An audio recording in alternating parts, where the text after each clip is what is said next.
राधे राधे महाराज जी, आपके चरणों में कोटि कोटि प्रणाम।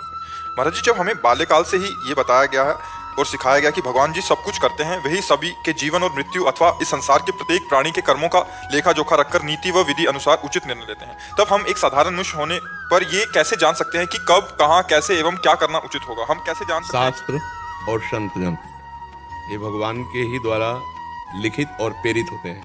संतों के हृदय में बैठकर भगवान उपदेश देते हैं और शास्त्रों में ब्रह्म ऋषियों के हृदय में बैठकर लिखवाए गए हैं। तो हमको क्या करना चाहिए, क्या नहीं करना चाहिए, इसके लिए गीता में भगवान जी कहते हैं तस्मात् शास्त्रम प्रमाणन्ते कार्याकार्यो व्यवस्थितो। शास्त्र वर्णन करते हैं ये करो ये ना करो। अब जन साधारण आदमी शास्त्र में तो प्रवेश पाया नहीं, तो सत्संग सुने। अगर सत्संग भी नहीं सुन पा रहा तो ईमानदारी से देखो, तुम्हारे हृदय में बैठा हुआ भगवान जब तुम गलत करना चाहते हो तो तुम्हें प्रेरित करता है कि नहीं कि गलत है? सच्चाई से बताओ। किसी शास्त्र में पढ़ो या ना पढ़ो, कहीं सुनो या ना सुनो, जब तुम गलत करना चाहते हो तो तुम्हारे हृदय में बैठा हुआ गुरु आपको प्रेरित करता है ना कि आप गलत कर रहे हो। आप उसकी बात नहीं मानते और गलत कर बैठते हो। कोई ये नहीं कह सकता कि मुझे पता नहीं था कि गलत है, क्योंकि हृदय में भगवान सबके बैठे हैं और सबको सूचना देते हैं। बड़ी धीमी आवाज में देते हैं, बहुत झीनी, ये गलत है। पर हमारी वासना इतनी प्रबल होती है कि हम उस बात की अवहेलना करके और गलत कर फिर हमें दंड मिलता है। फिर हमें कोई ये नहीं कह सकता मुझे पता नहीं था।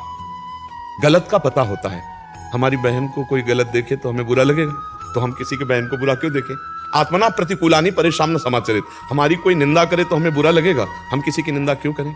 आत्मना प्रतिकूलानि, जो मुझे प्रतिकूल लगता है वो मैं दूसरे के लिए नहीं करूंगा। मेरे शरीर को कोई पीड़ा पहुंचाए, मैं दूसरे के शरीर को कैसे पीड़ा पहुंचा सकता हूं? क्योंकि जैसे मेरा शरीर मुझे प्रिय है, ऐसे हर जीव का अपना शरीर प्रिय है। लेकिन नहीं, अपने स्वाद के लिए, अपनी पुष्टता के लिए दूसरे के शरीर को नष्ट करके हम खाते हैं।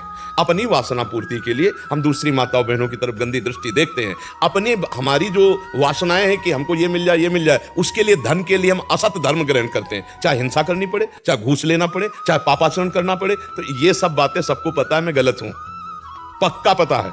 पर वो अपने अज्ञान के कारण देखा जाएगा, इसलिए उसको दंड मिलता है और नाना प्रकार की दुर्गति भोगता है।